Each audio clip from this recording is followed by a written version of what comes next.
ओम नमस्ते दोस्तों। गुरुकुल आयुर्वेद एवं प्राकृतिक चिकित्सा केंद्र पटौदी पर आपका हार्दिक स्वागत है, अभिनंदन है। आज दोस्तों हम बात करते हैं पुराने से पुराना बुखार जवर, इसके बारे में ये कैसे हो जाता है और इसकी रोकथाम। तो दोस्तों आयुर्वेद में कहा गया है, जवरो वे राजा रोगाणाम, बुखार ही जवर ही सब रोगों का राजा है। यह शरीर में बुखार जब हो जाता है तो हमारे शरीर की सभी शक्तियाँ छीन और भिन्न हो जाती हैं। शरीर की हमारी जो अग्नि होती है वो जवाब दे देती है यह रोग होने पर, और हमारे तीनों दोष कुपित हो जाते हैं तो यह रोग उत्पन्न होता है। और इस रोग के अंदर आंखें लाल हो जाती हैं, सिर भारीपन हो जाता है, चक्कर आने लग जाते हैं, और मुंह का स्वाद जो हमारे खाने का स्वाद होता है वो बदल जाता है। पैरों में ऐसा लगता है कि जैसे कुछ लग गया हो, भारीपन महसूस होता है और काम करने में भी मन नहीं लगता है। और अगर कई बार तो ऐसा होता है कि 24 घंटे से ज़्यादा यह बुखार जवर रह जाता है हमारे शरीर में, तो मिर्गी यानी कि चक्कर कमजोरी महसूस होने लग जाती है।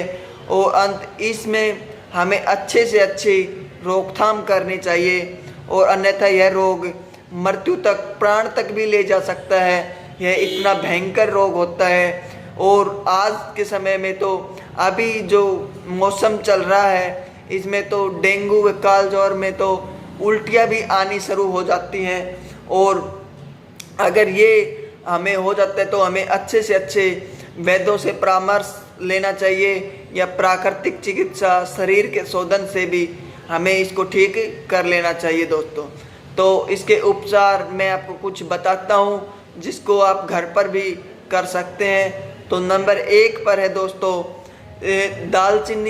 दालचीनी का चूर्ण आपने 5 ग्राम लेना है, और आँख का दूध लेना है आपने 1 कप आँख के दूध को दोनों को मिला करके आपने घोट लेना है। घोट करके चावल की मात्रा में दोस्तों चावल लेना है, और चावल की मात्रा में दवा उष्ण जल के साथ या प्रत्येक जल के साथ आपने इसको लेना है।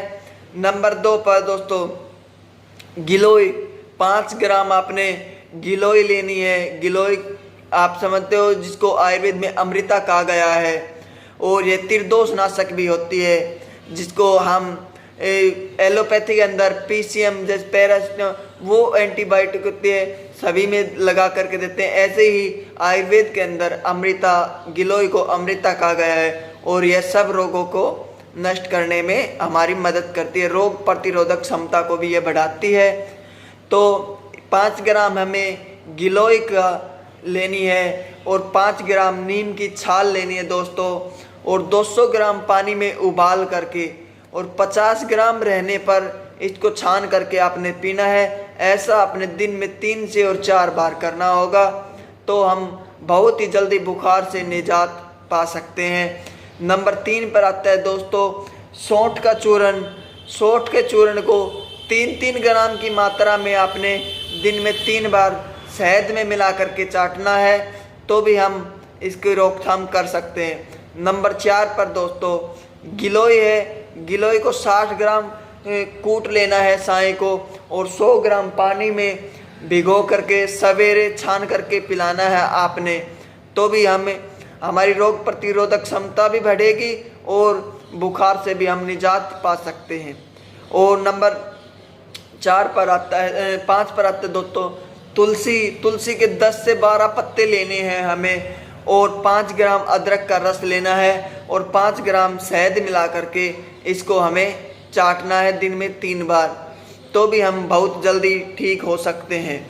नंबर 6 पर आता है दोस्तों 5 ग्राम आपने सौंफ लेने हैं, और 5 ग्राम आपने अजवाइन लेना है, और इसमें 1 से 2 लौंग मतलब कि 1 ग्राम लौंग इसमें डाल करके आपने इसको समभाग पीस करके समभाग खांड मिलानी है इसको, और खांड मिला करके गर्म पानी के साथ आप इसको दिन में 3 बार लेंगे, तो भी हम बहुत जल्दी इससे निजात पा सकते हैं। नंबर 7 पर आते हैं दोस्तों, पीपल या बड़ की दातुन आपने दिन में 2 बार करनी है।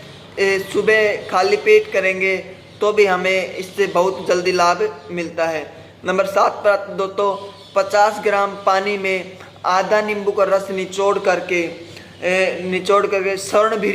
स्वर्णभिरी का बीज होता है दोस्तों, वो आपने 1 ग्राम लेना है और 1 ग्राम चूटी भुनी हुई फिटकरी डाल करके इसका सेवन करना है। फिटकरी को आप घर में भी उसको भून सकते हैं तवे के ऊपर। इसको भी लेने से हमें बहुत जल्दी ही लाभ मिलता है। और दोस्तों इसके अंदर सबसे बाद में महासुदर्शन चूर्ण होता है, जो महासुदर्शन चूर्ण को अगर हम इसके अंदर दिन में 3 बार गर्म पानी से 3 से 5 ग्राम की मात्रा में दिन में 3 बार आपने लेना है। अगर इसको हम 3 दिन तक ले लेते हैं तो कितना भी पुराने से पुराना जबर हो उसमें 100% है, ये आजमाया हुआ नुस्खे हैं और 50% 3 दिन के अंदर ही आराम हो जाता है। पहली खुराक लेने पर ही व्यक्ति को ऐसा महसूस होता है कि कुछ आराम लगने लग गया है मुझे। और दोस्तों फिर आते हैं 50 ग्राम आपने नीला थोथा लेना है। नीला थोथा लेकर के आपने नींबू के रस में डाल देना है और आपने उसको 108 दिनों तक घुटाई करके आप उसको अपने घर पे रख दो और उसमें क्या कहते हैं गोंद मिला दो। गोंद नहीं, उसको घोट करके आपने घर पे रख देना है और उसको आँखों में डालने से भी जबर ठीक हो जाता है दोस्तों। उसके बाद आता है कालमेघ। कालमेघ का एक पौधा होता है, उसके 10 से 20 ग्राम प्रत्यह साय भोजन से के बाद गर्म जल से लेने से भी इसमें जबर में आराम मिलता है। इसी के साथ दोस्तों हमें खाने और पीने का भी बहुत ध्यान रखना होगा। पथ्य अपथ्य का ध्यान रखना होगा, तभी जा कर के हमारे जवार बुखार से निजात पा सकते हैं। पथ्य में जैसे मूंग, मोठ, मसूर, चना, दाल का पानी है, गेहूं का दलिया है, मूंग है, चावल की खिचड़ी है, करेला है और परवल, मूली, कुल्थी की दाल होती है, ये अच्छी होती है। बथुआ, चौलाई, जो कि अभी भी मौसम चल रहा है चौलाई वगैरह का, तो और चौलाई का साग खा सकते हैं। दाग, अनार का जूस, चिक्कू, कीवी का प्रयोग और गिलोय का जूस तो आपने पीना ही है और नींबू का पानी पथ्य है।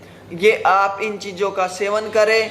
और अपथ्य में जैसे ब्रेड है, समोसा है, तली हुई चीज़ें हैं, आम का अचार है, नींबू का अचार है, इन चीज़ों से बिल्कुल भी इनका सेवन न करें, इनसे बचें तो आप बहुत ही जल्दी ठीक हो जाएंगे।